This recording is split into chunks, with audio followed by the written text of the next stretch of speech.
Sabi nila, masarap magkaroon ng kaibigan. May taong magpoprotekta sa'yo, may taong magpapasaya sa'yo.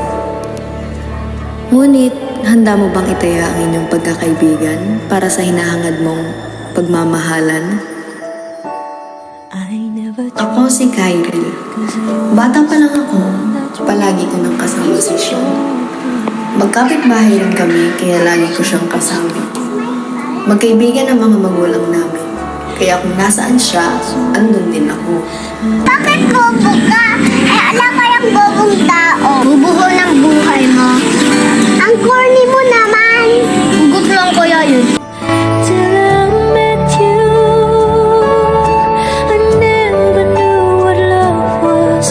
Till I met you, this feeling seems to grow more every day. I love you more each day. Mapalungkot man o mapasaya, sa kulitan man o sa problema, andyan si Sean, ang best friend ko. You say I love you all the way. Now I could swear love is not a game that children play. So tell me that you stay. Till I met you, I never knew what love was. Till I met you, this feeling seems to grow. Uy, ang tagal na natin magkaibigan, no? Oo nga, tagal na rin pala natin magkaibigan. It's been a long time since we became friends, so I just want to tell you na gusto kita.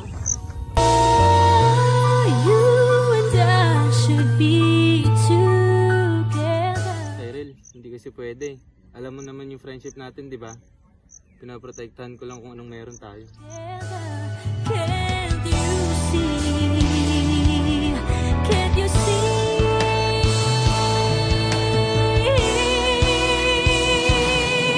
Till I met you,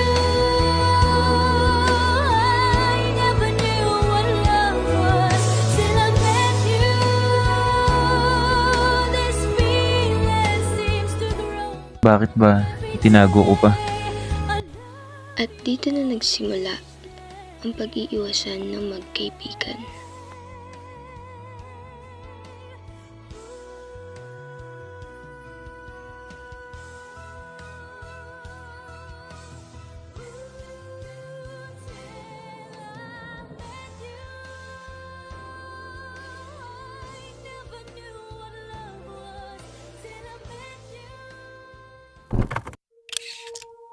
This time, handa na ako. Hi, girl, you just caught my eye.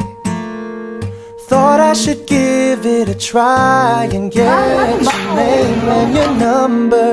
Go grab some lunch and eat some cucumbers. Why? Hindi mo ba naaral yung chapter 7? Hindi ka, turuan. I don't know why, but you're smiling and it's something I like on your face. Yeah, girl, we connect like we have Bluetooth. I don't know why I'm drawn to you. Inaya ko siyang pumunta sa parke upang maapagtapat at tanungin na rin kung pwedeng ligawan siya. This is all based on a lucky chance that you would rather add than subtract. Naintindihan mo na yung topic kanina? Oo, naintindihan ko naman na. Buti naman. Natatandaan mo ba nung mga bata pa tayo? Tapos umamin ka sa akin may nararamdaman ka. Pero na-reject kita? Oo. I was wondering if we could continue this friendship in another level, like partner level. Ang tagal na kasi nung huling umamin ako sa'yo. Doon ko nga na-realize ang bobo ko talaga eh. Bobo, wala namang taong bobo sa mundo. Ako bobo, bobo ka ng buhay mo. Ang corny mo pa rin. You and I could be like Sonny and Cher, Honey and Bears. Oh,